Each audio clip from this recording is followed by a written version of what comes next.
음식보다 귀한 것 예수를 알미라. 내 안에 가장 귀한 것 예수를 알미라. 예수의 이름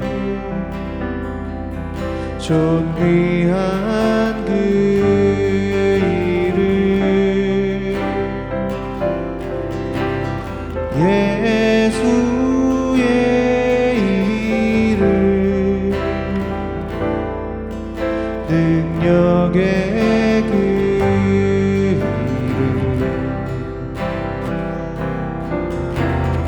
예수의 이름 존귀한 그 이름 예수의 이름 능력의 그 이름.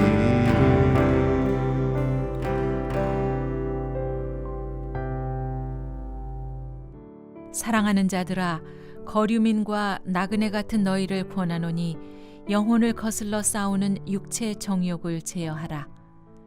너희가 이방인 중에서 행실을 선하게 가져 너희를 악행한다고 비방하는 자들로 하여금 너희 선한 일을 보고 오시는 날에 하나님께 영광을 돌리게 하려 함이라. 자, 우리가 지금까지 살펴보았던 이 베드로전서 2장 10절의 앞부분의 말씀을 통해서 이 사도 베드로는 그리스도인은 어떠한 사람인가, 또 그리스도인은 누구인가 하는 것을 쭉 이야기했습니다. 자, 그래서 그리스도인은 택하신 족속이고 또 왕같은 제사장들이고 거룩한 나라요 그의 소유된 백성이다. 그래서 그들을 어두움에서 불러내어 그의 기이한 빛에 들어가게 하신 이의 아름다움의 덕을 선포하게 하려 함이다 라고 말하면서 그리스도인들은 바로 이러한 존재다 라고 하는 것을 말했습니다. 자, 이어지는 이 11절의 말씀에서 이제 좀 더 그리스도인의 이 실제적인 삶 속에서 어떻게 그 거룩함을 드러내고 또 어떻게 나타내고 또 하나님을 신뢰하는 삶을 구체적으로 어떻게 드러내면서 살아야 하는지 이 구체적인 내용들을 제시해주고 있습니다. 자, 11절 시작을 보면 사랑하는 자들아 이렇게 말을 하고 있습니다.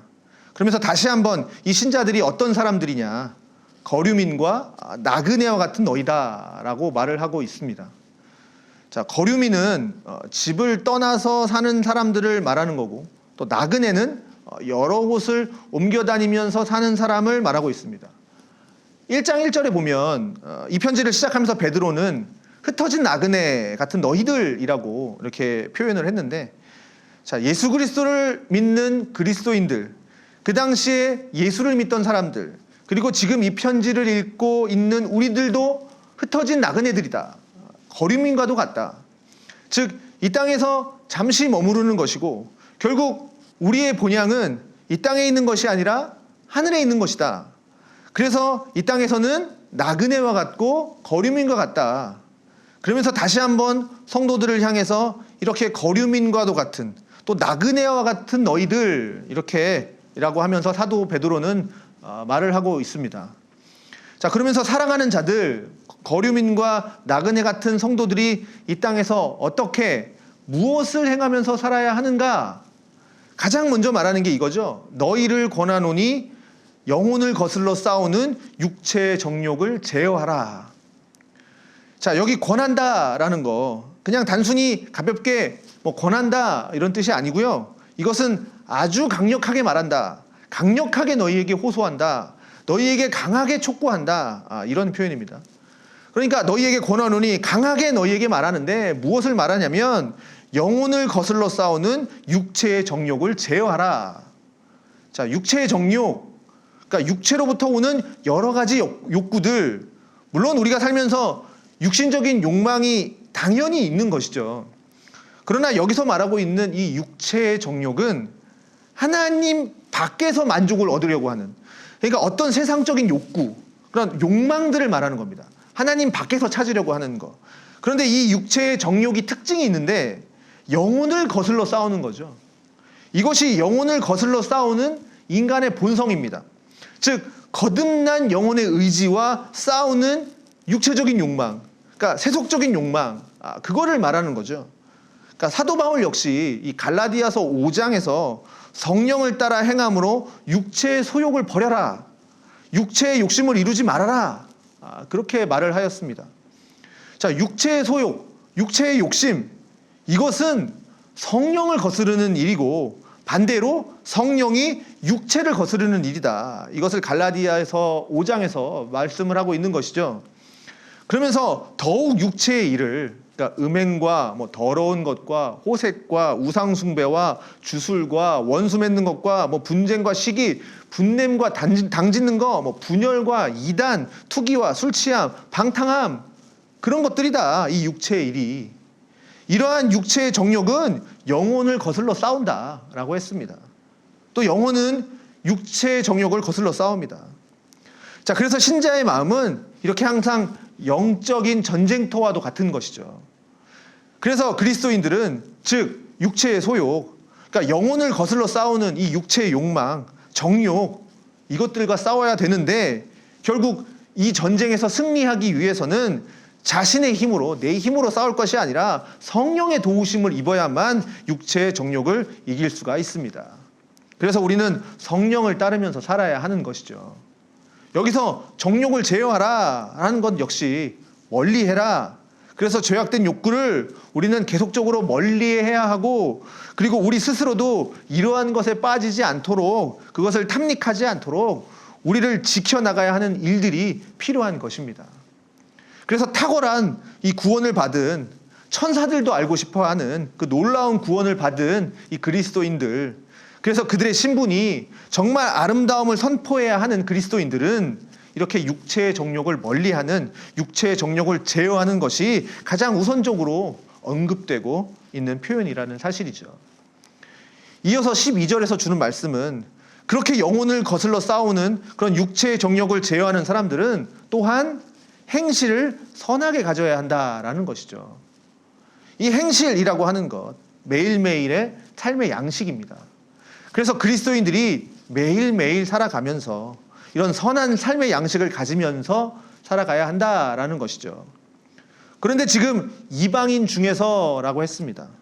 지금 여기 이 편지를 받고 있는 그리스도인들 역시 한때는 이방인이었죠. 여기 나오고 있는 이방인이라고 하는 거, 예수를 믿지 않는 사람들, 불신자들, 그들을 가리키는 말입니다. 그래서 예수를 믿지 않는 자들을 이방인이라고 이렇게 표현을 했는데, 예수를 믿지 않는 그 불신자들 속에서 너희는 행실을 선하게 지켜라. 그래서 너희를 악행하고 비방하는 자들로 하여금, 그러니까 그 당시에 수많은 사람들이 이 그리스도를 비방했는데 여러 가지 뭐 이렇게 비방의 이유가 있었습니다. 오해들도 많았습니다.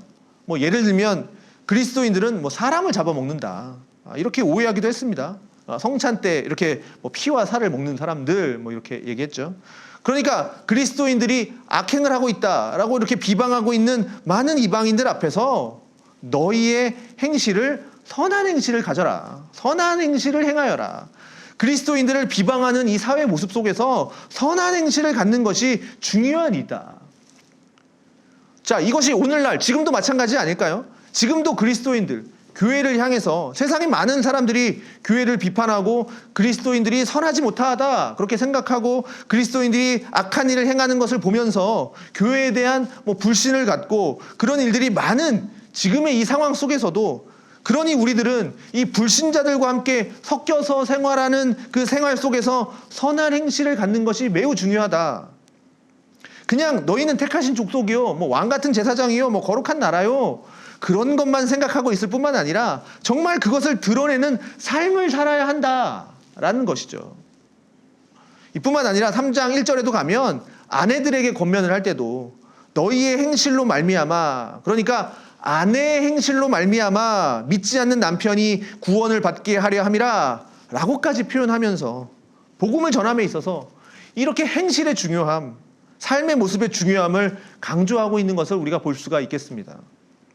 그래서 그렇게 이방인들 중에서 행실을 선하게 가져서 너희를 악행한다고 그렇게 비방하는 자들로 하여금 너희가 행하고 있는 그 선한 일들을 보고 우리 주님께서 오시는 날에, 이 날이 주님께서 주님께서 오시는 날, 심판하시는 날인지 아니면 우리에게 축복하기 위해서 하는 날인지 정확하게 알 수는 없지만, 그렇게 주님께서 오시는 날에 하나님께 영광을 돌리게 하려 함이니라. 그러니 지금 현재적으로 그리스도인들을 모욕하고 신자들을 모욕하고 있는 이 불신자들이 결국은 주님께서 오시는 그날에 하나님께 영광을 돌리게 될 것이다 라는 겁니다. 무엇을 통해서요? 지금 우리들이 행하고 있는 이 선한 행실을 통해서요. 그것을 보고 하나님께 영광을 돌리게 하려 함이라. 자, 그러니 앞에서 보았던 너희를 어두운 데서 불러내서 그의 기이한 빛에 들어가게 하신 이의 아름다울 덕을 선포하게 하려 함인데, 이 아름다운 덕을 선포하는 건 역시 그저 우리 그리스도인의 그런 말로, 입으로만 하는 게 아니라 결국은 이것은 우리의 삶으로 나타나는 것입니다. 자, 하나님의 아름다운 덕을 선포하는 것, 즉 하나님의 아름다움을 찬송하는 것, 하나님의 아름다움을 찬미하는 것, 이것은 우리의 입술로만 하는 찬미가 아니라 이것은 우리의 삶으로, 즉 하나님의 말씀에 대한 인격적인 순종함으로 나타나는 그 찬미, 찬송입니다. 그래서 우리들이 이렇게 놀라운 구원을 받은 사람들이니 많은 사람들 앞에서 선한 행실을 행하면서 살아서 우리의 행실을 보고 많은 사람들이 또한 하나님께 영광을 돌리게 하려 합니다. 그렇게 살아가야 한다라는 것을 베드로 사도는 말해주고 있습니다. 자, 그러니 그리스도인들이 어떠한 사람이고 또 우리가 받은 구원이 어떠한 것인지를 우리가 알았다면 이제 이 땅을 살면서 더 구체적으로 우리가 이렇게 살아야 하는구나 하는 것을 우리가 깊이 좀 깨닫고 그렇게 실제적인 삶을 하나님 앞에 살아내는 그러한 우리의 성도님들의 삶이 되어야 할 것입니다. 자, 영혼을 거슬러서 육체의 정욕을 제어하고 늘 선할 행실을 하면서 살아가는, 그래서 우리로 하여금 많은 사람들이 하나님께 영광 돌리게 되는 그러한 은혜가 우리 안에, 우리 가운데 충만하기를 주님의 이름으로 소망합니다. 기도하겠습니다. 하나님 감사합니다. 늘 우리 속에는 하나님을 거스르고 또 거듭난 우리의 영혼과 거슬러 싸우려고 하는 육체의 정욕이 수없이 일어나고 있습니다. 우리들이 성령의 도우심을 힘입어 이 육체의 정욕을 제어하게 하시고 이 영적인 싸움에서 날마다 승리하며 살아갈 수 있도록 힘을 주시옵소서. 우리가 많은 사람들과 함께 살아가고 있습니다. 이 속에서 늘 선한 행실을 행하는 자가 될 수 있도록 하여 주시옵소서. 그리하여 우리의 행실을 보고 많은 이들이 하나님께 영광을 돌려 올려드릴 수 있도록 하나님 도와주시옵소서. 오늘 이 하루도 주님께서 함께하여 주시고 크신 은혜를 베풀어 주시옵소서. 예수님의 이름으로 기도합니다. 아멘.